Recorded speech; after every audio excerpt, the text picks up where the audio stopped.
Ya, saya Hari Mahardika. Saya ini dosen fisika dari MIPA ITB yang apa namanya bidang keahlian saya itu berada di fisika bumi dan sistem kompleks. Di mana saya itu adalah mahasiswa fisika dulu tahun 2000-an ya. Kemudian saya S3-nya selesai tahun 2013 di Colorado School of Mines. Makanya bidang keahlian saya itu di bidang yang berkaitan dengan kebumian. Jadi penerapan fisika di bidang kebumian. Email saya di hamahardi@itb.ac.id. Jika rekan-rekan di sini akan apa namanya berinteraksi secara formal, ya, yang berkaitan dengan surat menyurat dan lain sebagainya. Misalnya Anda ada apa itu namanya kegiatan yang tidak bisa ditinggalkan atau sakit dan lain sebagainya, biasanya surat menyuratnya yang bersifat formal maka bisa ke Hamahardi. Tapi kalau misalnya Anda itu ingin yang respon cepat, maka bisa menghubungi ke MS Teams yang sudah kita setup pada malam tadi ya. Itu juga untungnya udah di SAP, udah ditungguin padahal jadinya ketika apa itu namanya kelasnya udah di setup itu langsung saya informasikan supaya teman-teman juga nggak apa ya bertanya-tanya gitu hari ini mau ngapain gitu. Nah hari ini kita rencananya adalah ini penyampaian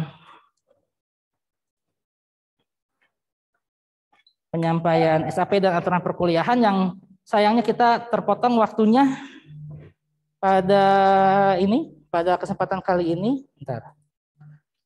Oke.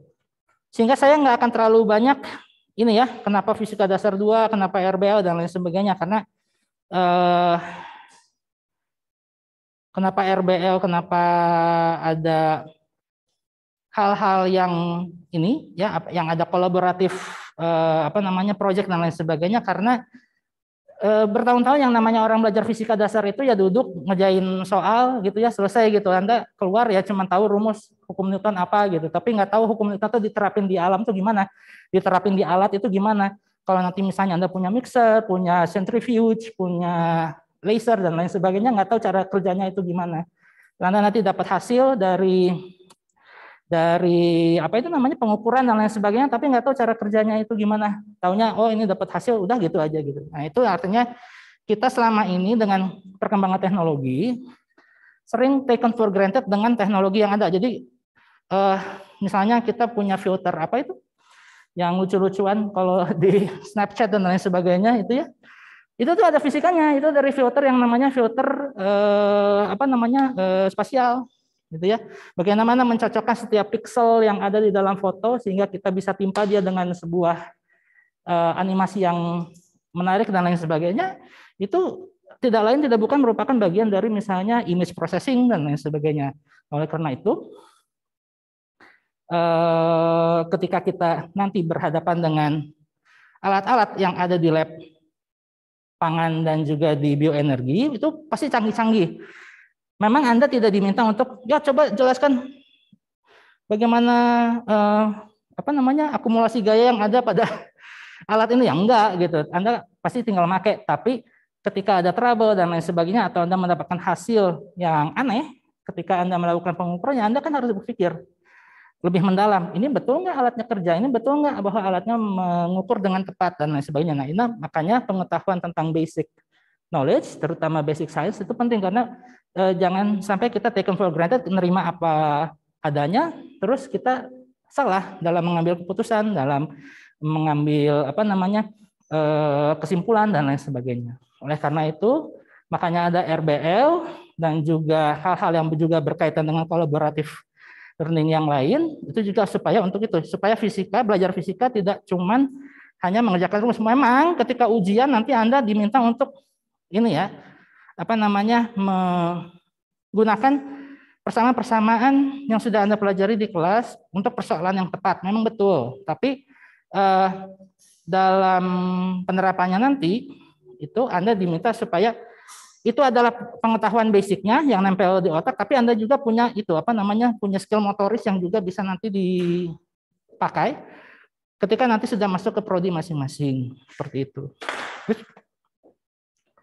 Oke, mengapa fisika dasar? Nah, itu tadi karena supaya Anda tidak take for granted. Paling gampangnya itu adalah karena di kurikulum Anda di teknik pangan dan juga di teknik bioenergi dan kemurgi diwajibkan untuk mengambil fisika dasar, itu yang paling sederhana. Tapi kenapa alasannya ketua prodi atau ketua jurusan atau ya inilah dosen-dosen kalian di prodi masing-masing kenapa sih membuat silabus Anda harus ngambil fisika dasar 2A dan 1A itu adalah yaitu supaya Anda punya kemampuan dasar basic science matematika fisika kimia yang memang kuat gitu ya. Jadi tidak hanya sekedar ini saja, hanya tidak sekedar hanya tahu saja, tapi tahu bagaimana mengimplementasikan, tahu cara menganalisis dan lain sebagainya. Sehingga nanti ketika nanti Anda misalnya mau ke bidang pengembangan makanan atau misalnya mau ke produksi makanan yang baru dan lain sebagainya, Anda tahu menggunakan teknologi yang tepat yang sesuai dengan sifat fisiknya gitu loh. Jadinya tidak terlalu banyak Anda dikendalikan sama distributor gitu loh ya. Anda juga harus bisa berpikir, oh dengan alat ini saya bisa menghasilkan ini tanpa harus terlalu percaya atau misalnya ya Anda bisa bereksperimen sedikit gitu ya, bisa atau bereksperimen banyak dengan alat ini gitu tanpa harus ya percaya saja dengan apa yang disebutkan sama distributor ataupun vendor dan lain sebagainya. Karena supaya nanti produk makanan yang nanti hasilnya jadi itu kan bisa jadi hal yang baru yang justru lebih menyehatkan dan lain sebagainya gitu. Makanya itu yang harus Anda bisa kritis di situ. Kemudian kalau itu tadi di bidang makanan, maka di bidang bioenergi tentu saja sekarang banyak usaha-usaha dilakukan. Karena saya di kebumian, maka biasanya saya berkaitan dengan energi itu kalau nggak di batu bara, di minyak bumi. Bahkan sekarang ada yang menggunakan pertambangan nikel untuk itu baterai, ya mobil baterai Tesla itu kan berbasis pada logam ya, nikel dan lain sebagainya. Dan kita tahu dia itu unsustainable, suatu waktu akan habis. Bahkan untuk hidrokarbon ketika dia itu dibakar justru menghasilkan CO2. Yang CO2-nya sendiri kalau konsentrasinya makin banyak akan mempengaruhi iklim dan lain sebagainya. Oleh karena itu, pemanfaatan bioenergi itu diupayakan supaya energi yang bisa kita dapatkan dari bahan-bahan yang alamiah itu bisa dibuat secara lebih banyak lagi, lebih massal, sehingga banyak orang bisa menggunakan, sehingga ada alternatif dari hidrokarbon, alternatif dari batu bara, alternatif dari misalnya nikel. Karena siapa tahu nanti ketika kita bisa misalnya memproduksi sebuah baterai, katakanlah dari buah-buahan gitu ya. Saya nggak tahu, karena saya bukan orang bioenergi. Mungkin suatu saat nanti akan ada satu buah-buah tertentu yang ternyata bisa menghasilkan baterai gitu loh ya. Mungkin seperti itu. Karena pada aplikasinya setiap energi yang nanti digunakan, baik itu dari energi terbarukan tidak terbarukan, banyak nanti akan digunakan untuk electricity. Ya kan? Karena sekarang banyak mesin-mesin berbasis elektrik bukan lagi mekanik. Oleh karena itu, maka sekalipun nanti misalnya energi yang digenerasikan itu kecil, tapi ya itu ujung-ujungnya nanti akan digunakan untuk listrik yang bisa jadi dia skalanya itu yang tadinya itu rumahan nanti bisa dikembangkan lebih lanjut jadi satu desa, satu wilayah, satu kota atau mungkin satu negara. Bahkan kalau tidak salah ada beberapa perusahaan yang udah mapan kayak Google, Amazon dan lain sebagainya akan berpikir supaya dia menggunakan teknologi energi yang lebih sustainable. Nah, untuk mendapatkan energi yang lebih sustainable itu, yaitu tadi orang-orang yang berpaham klasik seperti kami di kebumian yang menambang, mengekstraksi dan lain sebagainya, itu mungkin nggak akan terlalu lama. Sedangkan kalau untuk yang energi alternatif yang bisa kita ambil dari tumbuh-tumbuhan dan ya, sebetulnya tumbuh-tumbuhan sih, karena kalau dari hewan kan ada conflict of interest atau ada ethical violation ya, misalnya misalnya kita mengambil lemak dari hewan tertentu sebagai bahan energi, itu kan saat ini agak ini ya, secara etik kurang baik. Makanya diupayakan supaya dari tumbuh-tumbuhan nanti bisa diekstrak sebagai sebagai sumber energi baru, entah itu dia sebagai biodiesel, entah itu dia sebagai biogasolin, ataupun dia juga bisa tanpa harus jadi gasolin ya, itu jadi sumber energi yang baru lagi gitu. Nah itu nanti akhirnya akan dikonversi, pada umumnya akan menjadi listrik seperti itu. Makanya selain karena banyak hal yang Anda gunakan nanti perangkatnya itu listrik, energi yang digunakan juga nanti banyak yang dikonversi menjadi energi listrik. Kenapa listrik? Karena ini ya, efisiensi dan juga dibandingkan dengan yang lain, ya pun lebih efisiensinya lebih tinggi daripada pemanfaatannya yang lain. Kalau yang lain itu kan dia langsung terbuka, hasil pembakaran dan lain sebagainya langsung ke atmosfer, sehingga ya tidak bisa digunakan lagi. Tapi kalau listrik itu kan ya digunakan terus dan lain sebagainya. Tapi memang listrik sendiri juga akan menghasilkan panas. Oleh karena itu, jangan Anda kira bahwa apa yang Anda pelajari di fisika dasar 2 tidak ada kaitannya dengan yang ke-1. Salah besar, karena fisika itu kesatuan, kimia satu kesatuan, matematika satu kesatuan. Jadi kalau matematika, fisika, kimia disatukan itu jadi basic science yang memang Anda harus kuasai. Memang seakan-akan ada hal yang terpisah antara gerak, antara hal-hal yang berkaitan dengan gerak dengan panas, panas dengan electricity. Electricity itu apa sih? Kelistrikan. Kelistrikan dengan kemagnetan. Seperti yang terpisah, karena Anda belajarnya mungkin dulu di SMP dan SMA tuh SMP dan SMA itu cara belajarnya tuh modular. Jadi seakan-akan belajar topik A dengan B itu ya udah, saya ujian topik A ya topik A gitu. Nggak ada kaitannya dengan topik B, tapi ternyata enggak gitu. Gerak kan bisa juga misalnya didorong atau dihasilkan dari kelistrikan. Kelistrikan bisa bisa dihasilkan dari gerak dan lain sebagainya. Makanya ada generator dan juga ada dinamo dan lain sebagainya. Begitu pula dengan thermal. Setiap perangkat elektronik pasti panas. Dari mana panasnya dan lain sebagainya. Nah itu kan artinya berkaitan. Bahkan gerak pun ketika sebuah benda itu didorong misalnya, bagian yang ada gesekan itu kan panas, muncul panas. Nah itu artinya kayak antara topik fisika dasar 1 dan 2 itu bukan berarti Anda tidak perlu memikirkan lagi yang satu dulu itu bagaimana gitu. Karena pasti dia itu berkaitan. Hanya memang dalam kasus-kasus yang diujikan, yang di-PR-kan, contoh soalnya memang dia sentris gitu ya, seperti hanya membahas tentang satu bidang saja, membahas satu topik saja. Tapi ketika Anda nanti terapkan di bidang Anda atau bahkan di hal-hal yang bisa Anda lihat di kehidupan sehari-hari, ya fisikanya itu saling berkaitan gitu. Mulai dari panas, listrik, gerak, panas itu maksud saya termodinamika, kemudian aliran fluida, ya, kemudian aliran gas, bahkan dengan kimianya, panas menghasilkan reaksi yang lebih cepat, misalnya, atau misalnya dengan temperatur yang rendah ternyata reaksinya makin makin kuat dan lain sebagainya. Nah itu juga perlu diinikan. Oh, bentar, ini ada.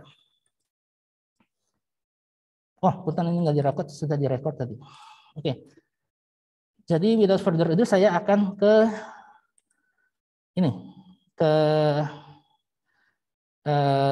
aturan perkuliahan. Nah, aturan perkuliahan ini aja.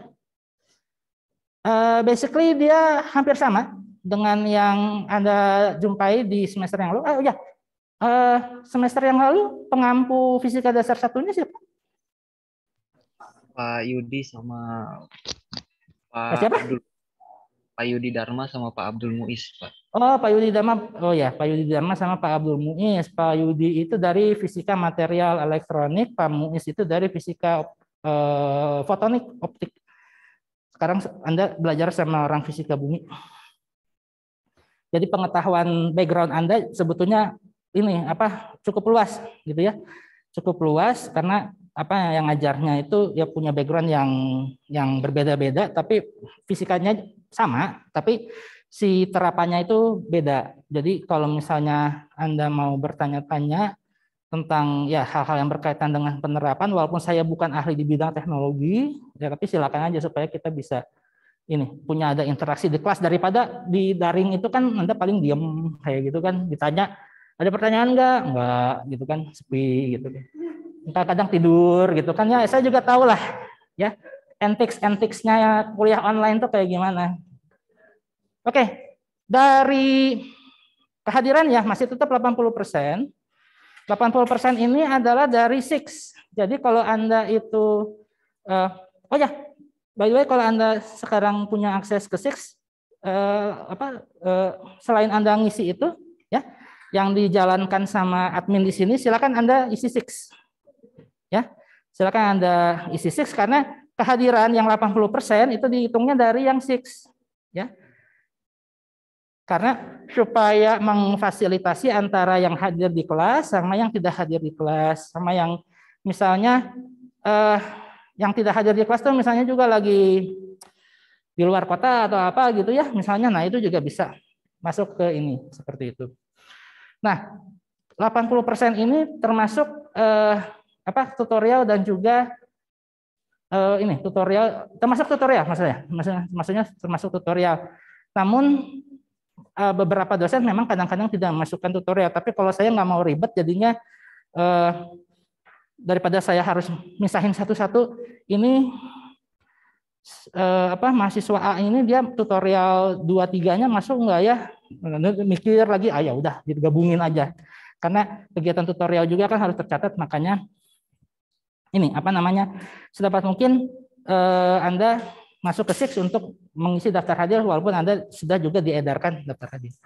Kemudian ya seperti yang tercantum di sini, kalau misalnya Anda berhalangan karena sakit atau ada kegiatan yang tidak bisa ditinggalkan atau Anda mewakili ITB untuk berlomba di satu kegiatan, maka tolong kirimkan suratnya kepada LTPB ya via email atau MS Team, kan Anda punya MS Team-nya LTPB kan. Nah, itu kirim ke sana, kopiannya ke saya gitu, atau Anda boleh juga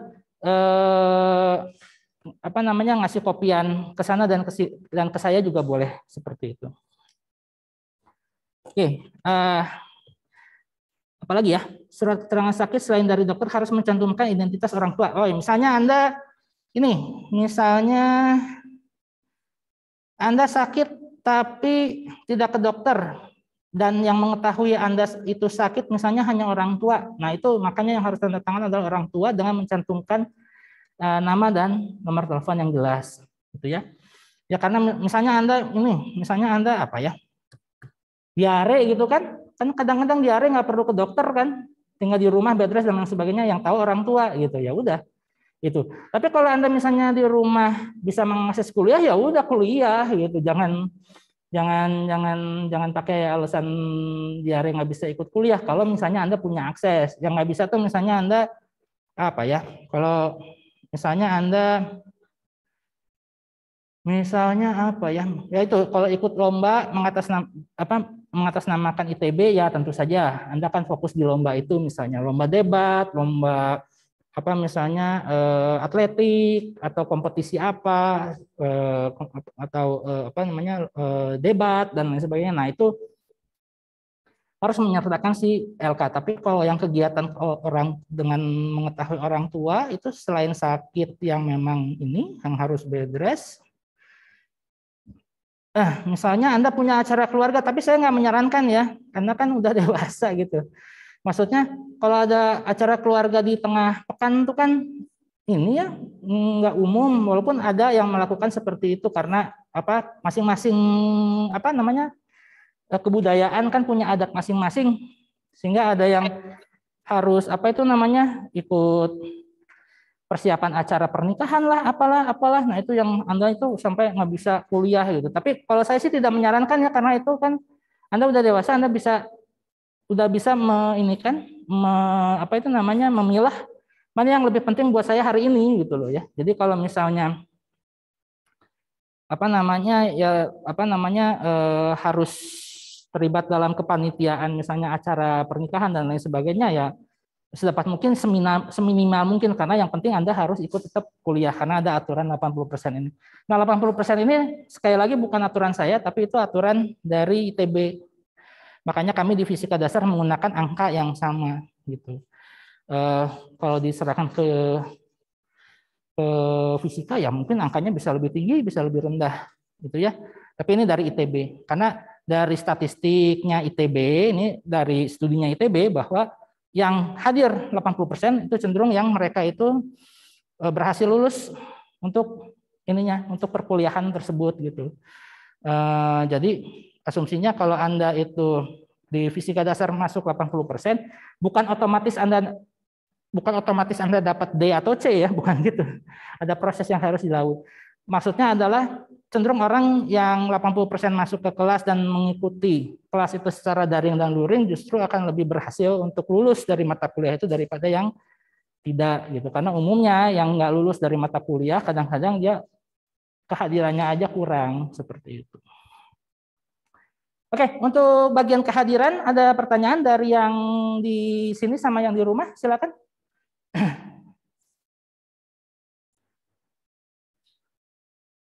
Nah, begitu pula kalau misalnya Anda ada panggilan untuk vaksinasi booster dan lain sebagainya, disampaikan aja, sehingga nanti akan dianggap sebagai sakit, gitu ya. Jadinya tidak akan dianggap sebagai alfa. Alfa itu maksudnya ya nggak hadir, sengaja tidak hadir, gitu. Walaupun Anda dengan ini kan sebetulnya punya apa ya, punya jatah 20% untuk tidak hadir, gitu loh, ya. Secara sengaja gitu. Tapi sebaiknya sih ya jangan lah ya. Karena untuk kepentingan Anda juga kok. Kalau misalnya Anda merasa kuliah ini penting untuk studi Anda sekarang di TPB ya ikutilah semaksimal mungkin gitu ya. Walaupun Anda sakit dan lain sebagainya. Kalau misalnya masih bisa untuk mengikuti secara daring ya lakukan itu dan lain sebagainya. Cuman memang ada hal yang akan kita lihat bahwa jangan sakit di waktu itu, di waktu tersebut. Karena kalau sakit berarti nanti Anda nggak akan dapat poin dari kegiatan tersebut. Tapi itu nanti ya. Untuk kehadiran ada pertanyaan dulu? Ya. Permisi Pak, izin bertanya.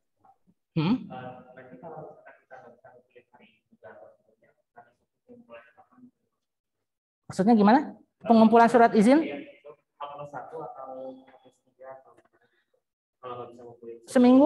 Seminggu kan tulisannya? Seminggu. Jadi misalnya paling lambat 1 pekan sejak kembali masuk kuliah. Ya. Paling lambat 1 pekan setelah masuk kuliah lagi. Saya menghalangi. Sorry. Saya biasanya kameranya di sini bukan sih. Jadinya kagok tahu kagok? Bahasa Inggrisnya awkward kali ya. Kaku gitu. Canggung. Oke, kalau tidak ada saya ke penilaian. Maaf Pak, izin bertanya. Lalu penilaian utama itu dari ujian 2 kali, praktikum yang wajib lulus 1, kemudian angka RBL, PR, dan juga kegiatan lain. Kegiatan lain itu bisa kuis pekanan dan lain sebagainya.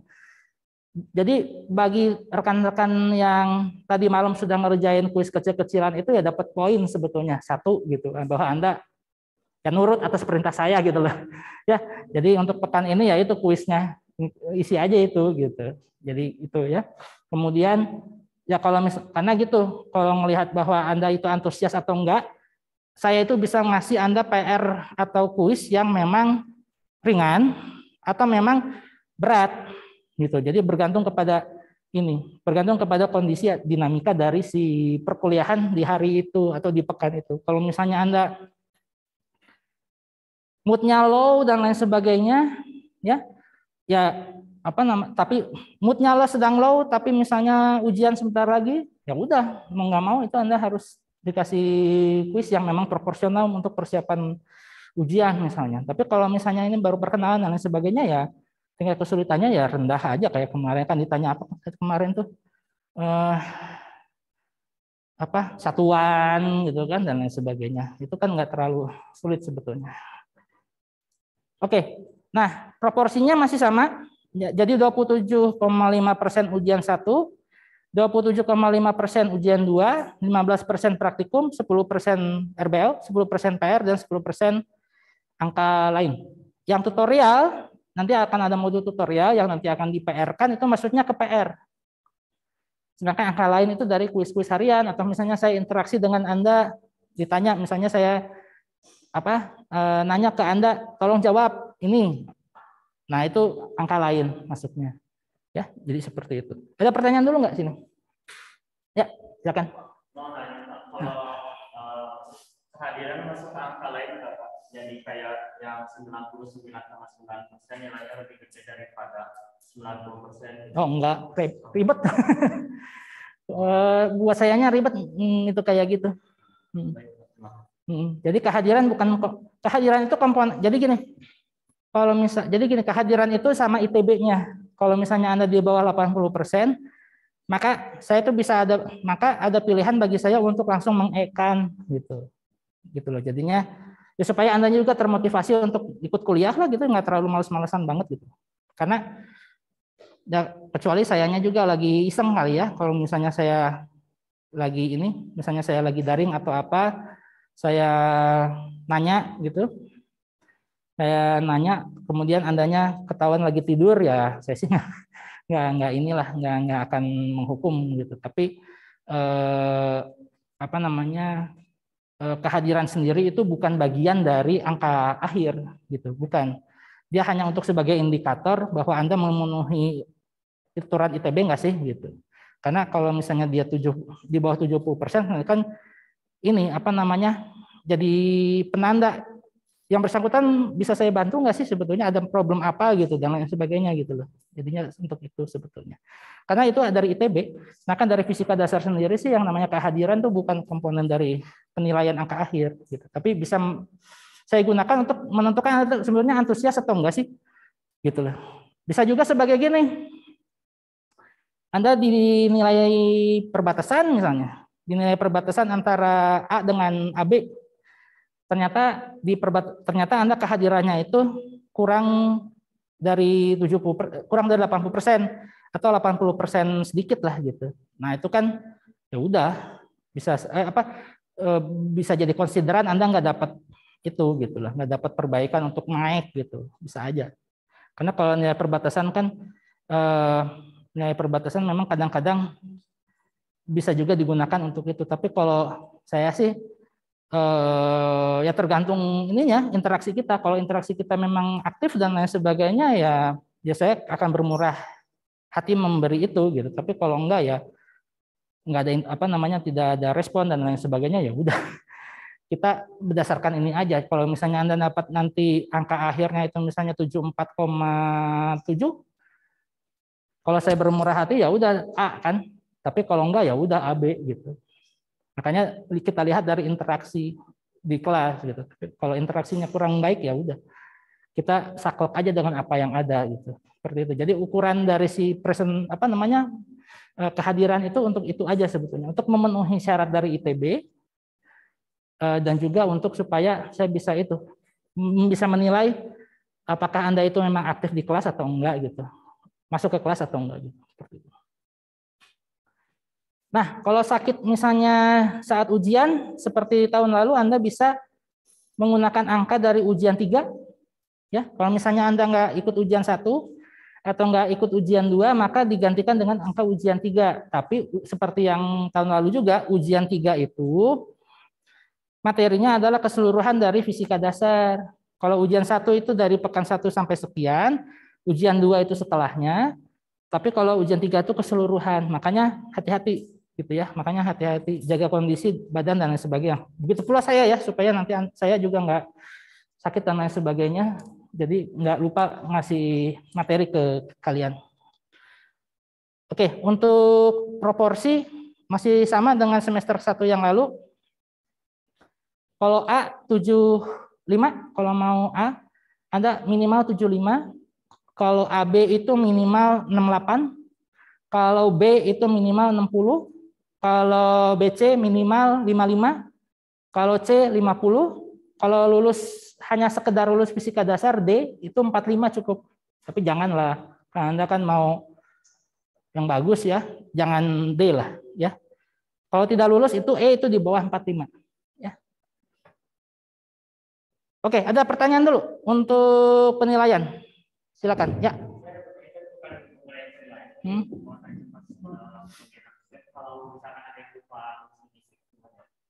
Ya lapor aja ke saya. Lapor aja ke saya.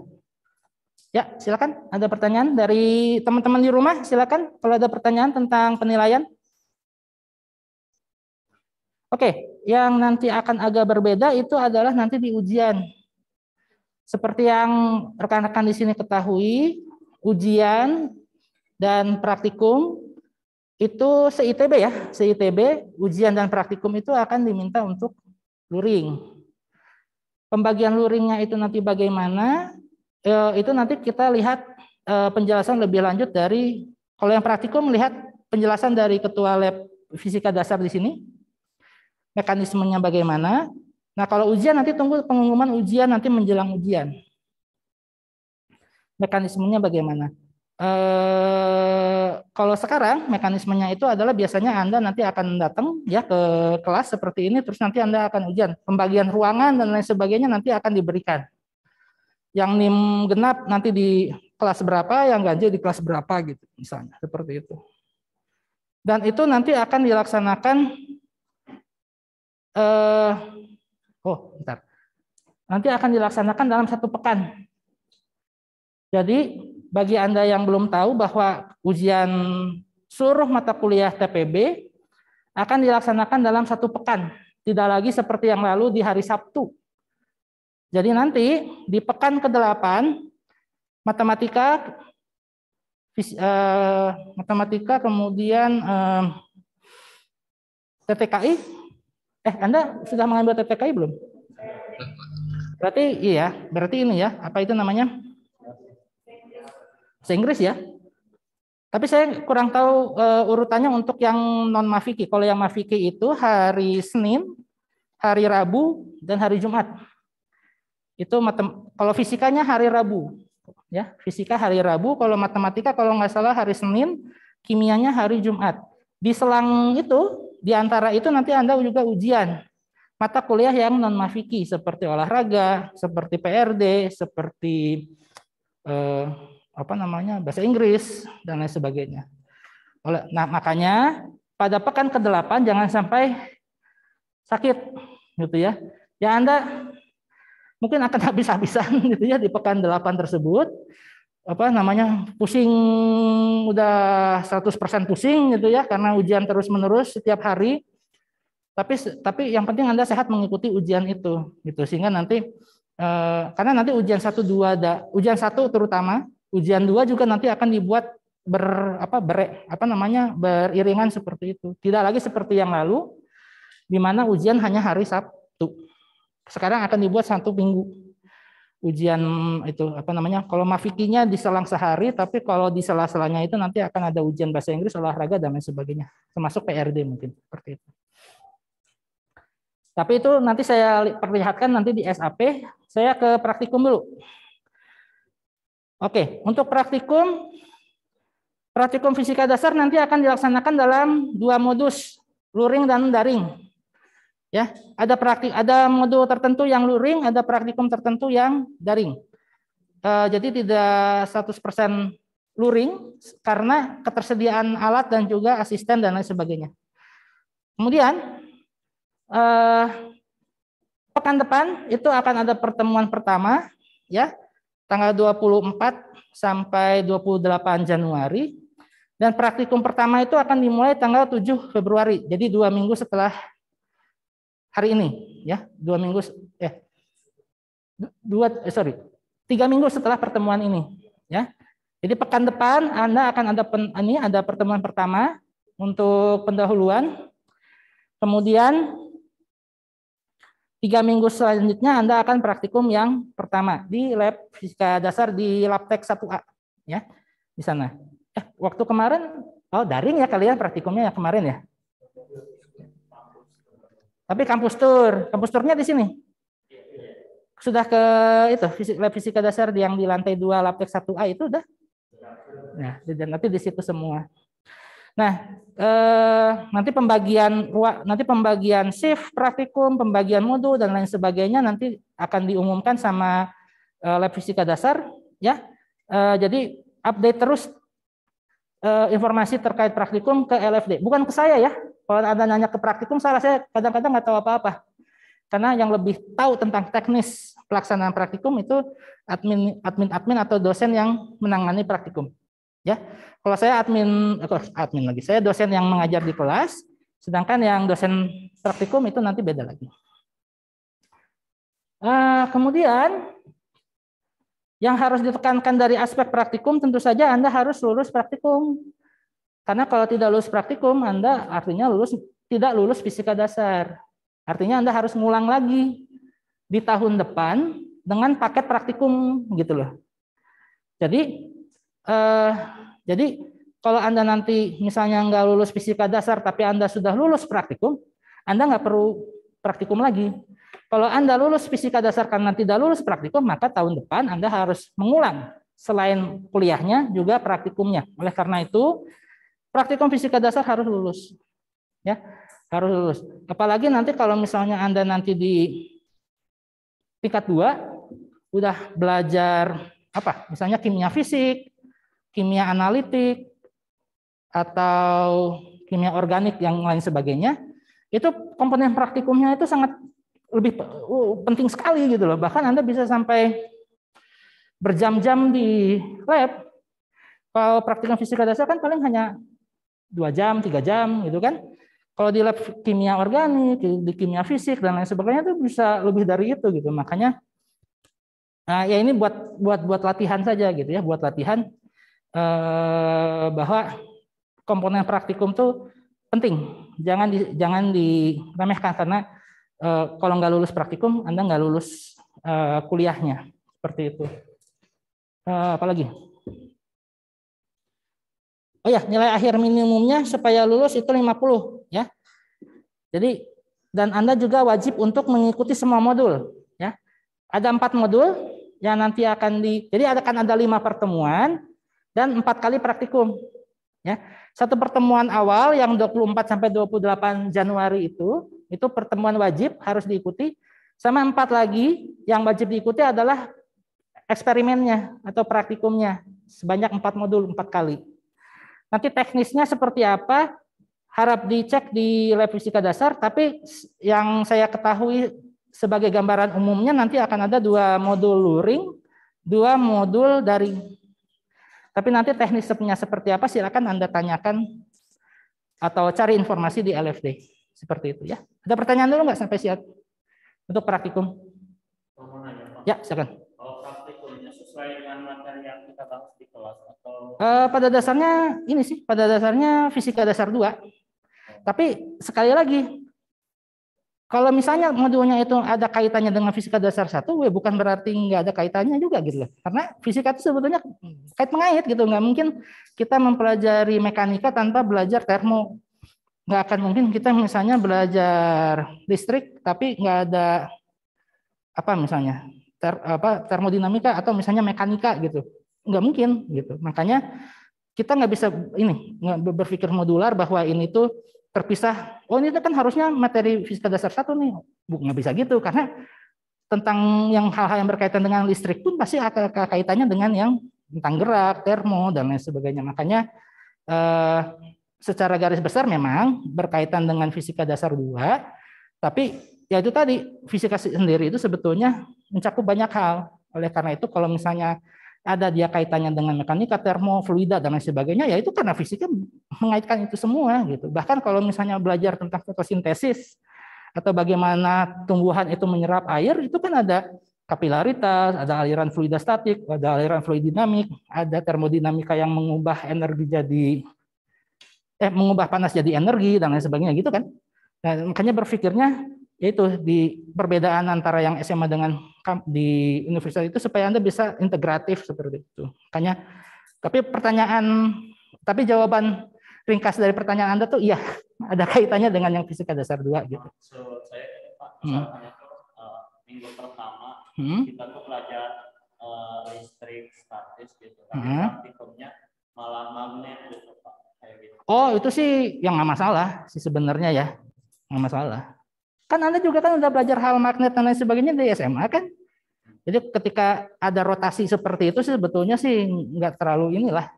Karena dulu juga saya waktu praktikum fisika dasar waktu zaman mahasiswa dulu pernah juga langsung belajar optik gitu loh.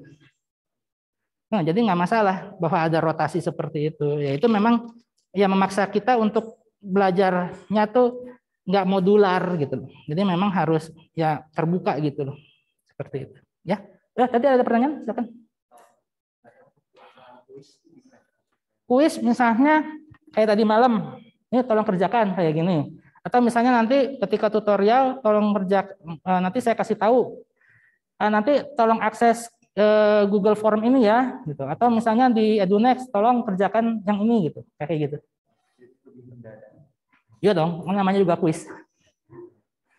Kalau yang terjadwal kan modul tutorial. Bahkan ya kalau saya misalnya ya saya sih berusaha untuk nggak males ya, tapi kadang-kadang kalau sayanya udahlah ini Anda udah aktif sering nanya dan lain sebagainya, udahlah nggak ada kuis gitu.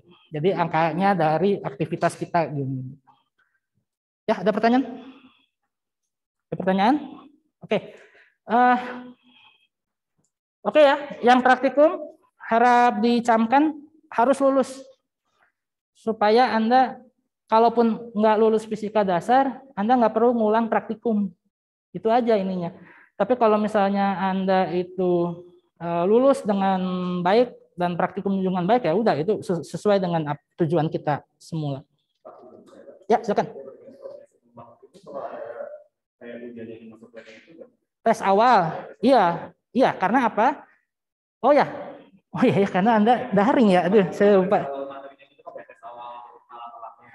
Oh, kalau alat, saya kurang tahu ya. Kalau alat, saya kurang tahu apakah ada pertanyaan tentang alat, tapi yang berkait, kalau dulu saya ada, zaman saya mahasiswa, saya ditanyakan tentang alat supaya ketika masuk saya itu nggak sok tahu gitu loh.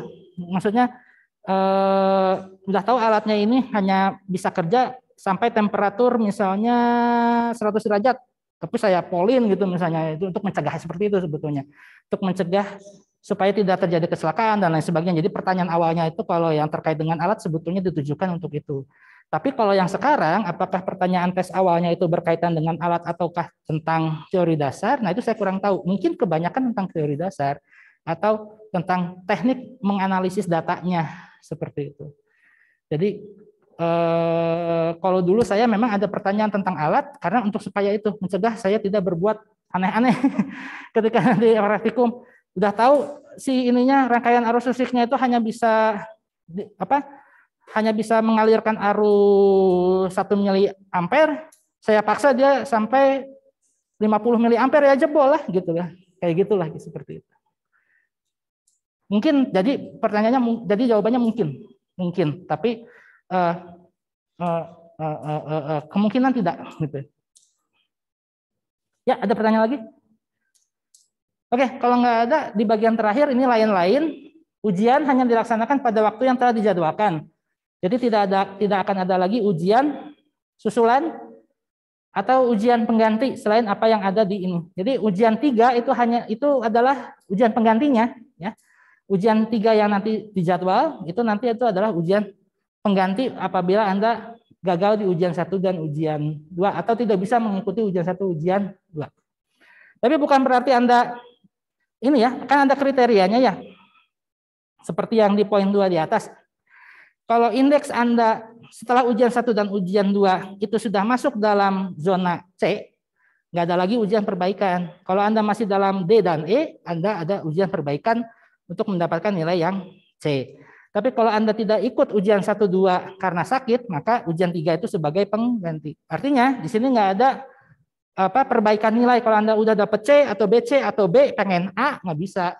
Gitu. Makanya dari awal itu udah harus ini hard work gitu supaya Anda nilainya itu bagus gitu. Jadi ujian 3 bukan berarti Anda digunakan untuk perbaikan dari C jadi A gitu ya. Jadi dari BC jadi A atau misalnya dari BC jadi B gitu atau B ke A gitu. Bukan itu, tapi itu untuk perbaikan bagi mereka yang di bawah D, E ya. yang setelah ujian 2 supaya mereka bisa C gitu ya. Karena syarat dari TPB Anda lulus TPB itu adalah total akumulatifnya itu harus di atas 2. Walaupun Anda dapat D di fisika dasar, kalau matematika dapat A, nah Anda lulus gitu. Kimia A, Anda lulus. Gitu. Oke, ada pertanyaan dulu? Oke, ujian hanya dilaksanakan pada waktu yang dijadwalkan. Pemberian PR dan kuis diatur oleh masing-masing kelas. Setelah angka akhir diinformasikan kepada mahasiswa, maka tidak ada lagi tugas tambahan. Ya, jadi setelah indeks semua komponen keluar, Anda tidak berhak untuk, karena ya nggak boleh, ngapain juga, kan udah selesai over, gitu loh, halas, sudah selesai.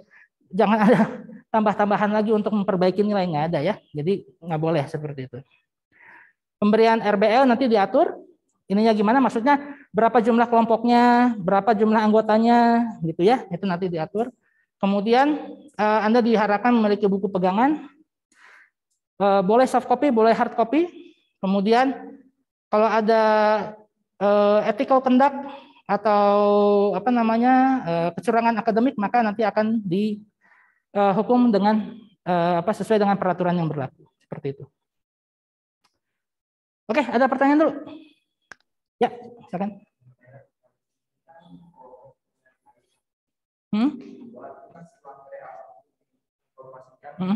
Tidak ada lagi tugas tambahan. Sebelum itu diinformasikan, kita bisa kayak misalkan kita ngerasa nilai ujian satunya nggak maksimal, terus kita pengen ada tugas tambahan, itu bisa. Enggak, justru itu yang nggak boleh gitu loh. Nah, karena ujiannya itu ujian 1, ujian 2. Tugas tambahan, jadi tidak ada tugas tambahan. Tugas itu yaitu kalau tugasnya dari PR modul tutorial 1 sampai 9 misalnya, sama kuis gitu. Jadi ada kuis tambahan yang nggak ada, udah nggak ada, selesai gitu. Jangan minta lagi gitu, jangan. Ya, oke. Ada yang perlu ditanyakan dulu sebelum ke SAP? Ya, silakan. Saat pembelajaran itu boleh melakukan HP? Oh, boleh lah, boleh. Asal ringtone-nya jangan cringe ya. Jadi ringtone-nya ya mau getar mau apa gitu ya. Tapi tiba-tiba dengar suara musik apa gitu kan ya jangan lah ya. Gitu. Ya, ada pertanyaan lagi? Ya. Kalau kemudian tutorial masih kayak kemarin per kelompok itu atau? Ya, masih per kelompok. Karena kalian itu ada 69, meriksa satu-satu capek. Ya. Satu-satu capek, apalagi nanti ujian luring, aduh saya meriksa satu-satu capek. Makanya untuk yang PR nanti dibuat per kelompok. RBL-nya juga. Ya. Kalau kuis, kalau nanti dibikin online ya gampang lah, itu nanti sama mesin diperiksa. Gitu. Ya, ada pertanyaan lagi? Ya. Untuk kuliah depan, misalkan berkendala dan hanya mengikuti online. Nah itu bagaimana? Perlu mengirim surat pernyataan ke Bapak atau bagaimana? Ya, kalau resminya sih iya, ya ke saya, sama juga ke admin sini yang mencatat Anda gitu. Kalau saya sih secara teknis ya Anda ngasih tahu ke saya, ya saya asumsinya Anda jujur ya. Ya saya juga akan berlaku jujur ke kalian lah kalau misalnya saya sakit, kalau misalnya saya ada keperluan atau apa saya terbuka aja gitu. Berarti Anda juga nanti ngasih tahu ke saya via MS Team juga boleh gitu, tapi ada administrasi tertentu yang memang harus dipenuhi karena tadi kan yang di poin pertama tadi yang kehadiran itu. Jadi komunikasi terus gitu ya. Jadinya kalau misalnya Anda memang sakit atau apa ya inilah ngasih pernyataan, Pak, punten saya nggak bisa ikut karena memang sakit gitu. Tapi misalkan memungkinkannya online bagaimana? Maksudnya? Kan harusnya jadwal tatap muka nih Pak. Tapi nggak hadir, tapi mengikuti online. Ya boleh. Asal jujur gitu aja. Asal jujur dengan saya juga dengan admin yang di sini gitu. Ya. Oke, ada pertanyaan lagi? Yang di rumah ada pertanyaan? Isi Pak, bertanya. Ya, silakan.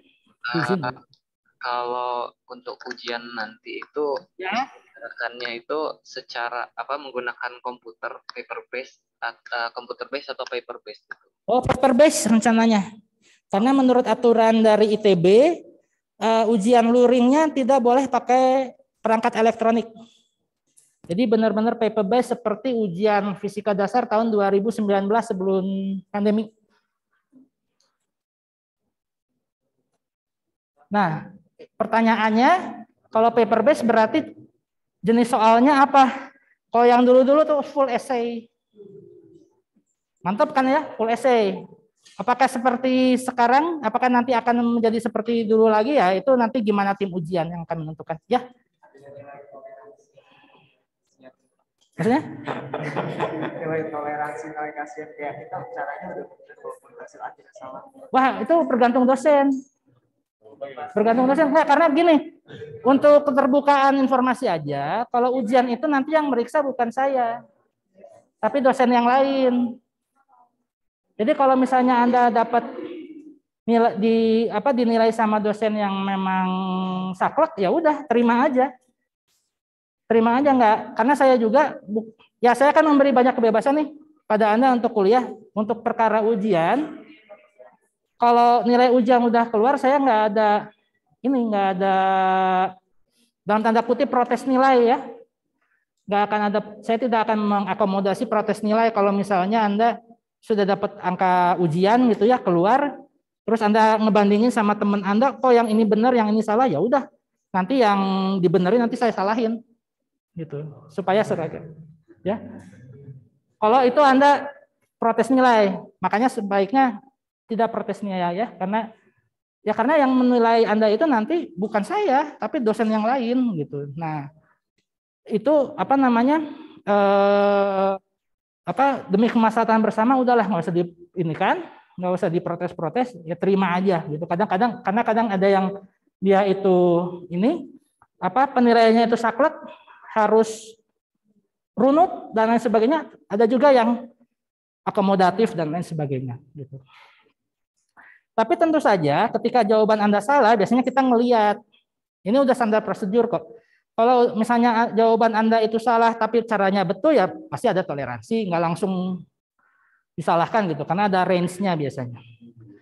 Tapi memang sekali lagi ada juga dosen yang pelit. Jadi ada yang misalnya dari total 8 Anda salah jawab, berarti Anda kan dilihat nanti ininya cara pengerjaannya. Nah, cara pengerjaannya sudah betul tapi Anda salah ngitung.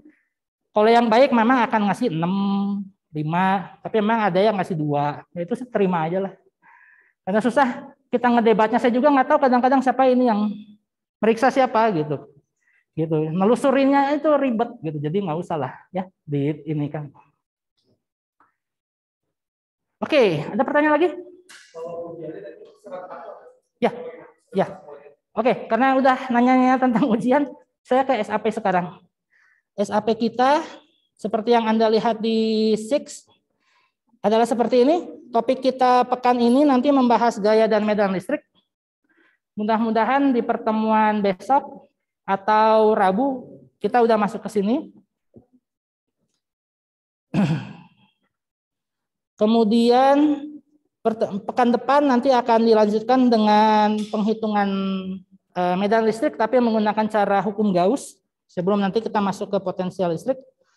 Yang pekan ketiga nanti mempelajari tentang energi potensial dan potensial listrik untuk muatan kontinu. Nah, kemudian nanti belajar kapasitor. Kapasitor penting karena sekarang kita menggunakan banyak baterai yang tahan lama kayak lithium dan lain sebagainya yang sering dipakai di device-device yang kita pakai seperti HP, komputer dan lain sebagainya. Bahkan untuk mobil pun sekarang menggunakan baterai listrik. Nah, baterai listrik itu dia basisnya itu adalah kapasitor, ya. Kapasitor yang di dalamnya itu diisi dengan dielektrik. Kemudian nanti kita belajar arus searah, dari arus searah kemudian ke medan magnet karena medan magnet itu dihasilkan dari arus searah. Ya, makanya kita lihat di sini bahwa kelistrikan dan kemagnetan itu ya berkaitan gitu, nggak terpisah. Kenapa pembahasannya terpisah di awal? Karena dulu pada saat orang belajar atau menemukan tentang hal-hal yang berkaitan dengan kelistrikan itu seperti seakan-akan terpisah dulu gitu. Baru setelah kesini orang tahu bahwa fenomena kelistrikan dan kemagnetan itu sebetulnya menyatu gitu, seperti itu. Oleh karena itu nanti di pekan ke-7 nanti akan ada induksi EM. Nah, pekan ke-8 pekan ujian. Ya. Pekan ke-8 adalah pekan ujian. Ujian hari Senin itu matematika. Ujian hari Selasa itu kalau nggak bahasa Inggris PRD gitu ya. Kemudian nanti fisika hari Rabu, kimia hari Jumat. Jadi hari Kamis dan Selasa itu either antara olahraga, bahasa Inggris sama PRD gitu ya, seperti itu. Jadi full. Oleh karena itu jangan sampai sakit di pekan ke-8. Pasti teler, pasti Anda inilah capek 100% gitu ya. Tapi jangan sampai sakit, karena kalau sampai sakit berarti kan Anda kan nggak ikut ujian. Nanti Anda ikut ujiannya ujian 3 gitu loh. Ujian 3 materinya itu adalah dari pekan 1 sampai pekan 14. Sedangkan kalau ujian 1 itu materinya bisa jadi ya, karena nanti ditentukan sama tim ujian. Bisa jadi sampai pekan ke-7 gitu. Sedangkan ujian kedua itu dari pekan ke-9 sampai ke 14 gitu. Kalau ujian ketiga itu kesemuanya. Dengan proporsi soal itu semuanya sama. Ada yang susah, ada yang mudah, ada yang sulit. Ya saya tahulah Anda menganggapnya semua pertanyaan sulit. Tapi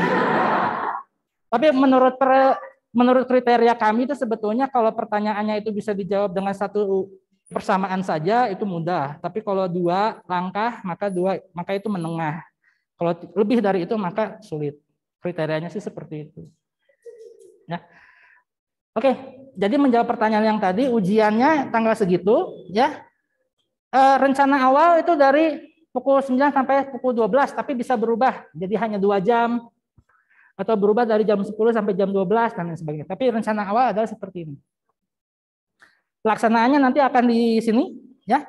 Kalau di kelas Ganesha maka mereka akan luring di Ganesha. Bahkan Sabuga pun konon katanya akan digunakan untuk ujian juga. Kemudian ini kalau yang di Jatinangor maka SITHR, FTI, STAY, FTSL, kemudian kelas Cirebon FTTM, kelas Cirebon Oceanografi, kelas Cirebon SAPPK, kelas Cirebon FTI, karena di sana juga ada FTI. Itu semuanya akan di sini, ya, semuanya nanti akan di sini. Dan itu ya seminggu itu penuh untuk ujian ini, ya, seminggu itu untuk ujian TPB, kayak gitu. Nah selanjutnya topiknya ya mulai dari arus bolak-balik, rangkaian arus bolak-balik. Oh ya ini kita udah agak overtime. Nanti ujian keduanya, nah ini tanggal pentingnya, ujian kedua itu tanggal 11 Mei dan ujian 3-nya tanggal 23 Mei. Jadi harap diperhatikan tanggal 4 April sudah Ramadan, ya. Tanggal 4 April sudah Ramadan dan menurut kalender ITB hari terakhir kuliah itu tanggal 29 April. Seminggu setelah itu tanggal 2 sampai itu saya lupa nggak buka tanggalan. Jadi seminggu setelah ini, ya, 25 tambah 7 berapa? 32 dikurangi. Jadi tanggal 1 Mei sampai tanggal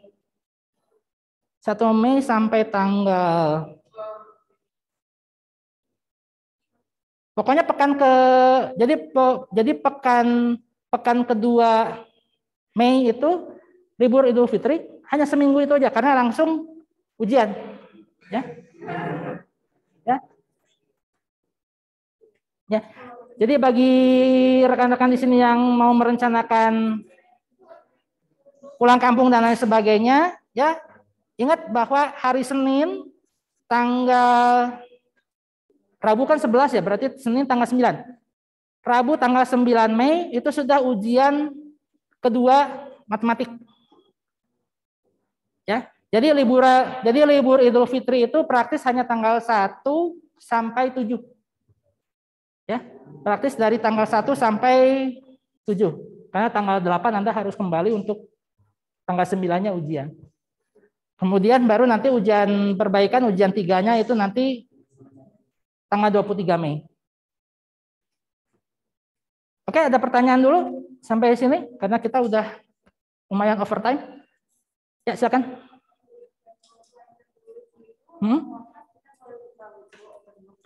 Closebook. Passbook. Boleh beli catatan khusus buat Enggak boleh. Tapi kalkulator boleh kalau di fisika dasar. Ya. Dan biasanya akan ada pemeriksaan kalkulator kalau ada yang pakai kalkulatornya saintifik yang bisa nyimpen rumus. Nah, itu nggak boleh. Ada dong. Ya. Anda teknik apa? Teknik kimia, teknik apa namanya? Pangan dan bioenergi harusnya tahu ada kalkulator yang bisa dipakai untuk nyimpan rumus. Nah, itu nggak boleh dipakai. Ya. Yang nggak boleh dipakai. Nah, kalau luring ujiannya gitu. Jadi tidak boleh tidak boleh buka buku, tidak boleh bikin itu catatan itu apa? Ya, nggak boleh. Jadi semua konstanta dan juga persamaan yang misalnya nanti harus dipakai, biasanya nanti dikasih di lembar soal gitu. Tapi bukan berarti caranya itu dikasih lihat, enggak. Jadi misalnya konstanta mah pasti dikasih. Tapi misalnya ada persamaan tertentu yang misalnya ada aproksimasi, misalnya sin alfa itu sama dengan alfa misalnya. Kalau untuk sudut-sudut yang kecil, sinus alfa itu kan sama dengan alfa. Nah itu biasanya yang kayak gitu nanti dimasukin di lembar ujian, di lembar soal. Tapi kalau sifat ujiannya, untuk ujian luring itu tidak open book dan tidak open friend, tidak open Google. Jadi benar-benar seperti ujian old school gitu lah, ya. Jadi kayak gitu. Ya. Oke, ada pertanyaan dulu sebelum kita akhiri pertanyaan hari ini, sesi hari ini. Ya. Pulpen. Karena kalau pakai pensil, biasanya dosen pemeriksanya marah-marah. Jangan memberi kesempatan dosen pemeriksa ngasih angka rendah ya, jadi pakai pena, pakai pulpen. Ya. Oke, besok kita ketemu lagi, tapi besok mau apa? Mau daring, mau laring? Besok itu kan sesinya tutorial. Besok kan kalau di jadwal tutorial. Jadi sebetulnya kalau sesi tutorial sih, tapi sebetulnya tutorial sendiri kan belum mulai karena modul tutorialnya belum ada. Tapi untuk pertemuan besok kira-kira mau daring apa luring? Kalau luring nanti gantian, berarti Anda nggak ke sini. Jadi yang NIM yang di rumah sekarang datang ke rumah. Tapi kalau besok mau daring berarti yang hari Rabu, yang NIM genap ke sini Anda di rumah gitu. Daring, ya udah, daring aja ya besok ya. Hari Rabu kita luring lagi ya. Oke. Sampai itu juga kan harus itu kan ruangan kita kan nanti di ruangan sebelah ya harus benar dulu lah ya kayak gitu.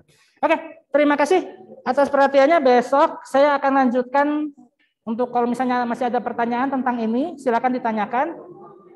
Kalau enggak nanti saya akan masuk ke review tentang besaran dan persamaan matematik ya. Oke, makasih atas perhatiannya. Saya cukupkan kuliahnya kita hari ini. Selamat siang. Terima kasih, Pak. Makasih, Pak. Terima kasih, Pak.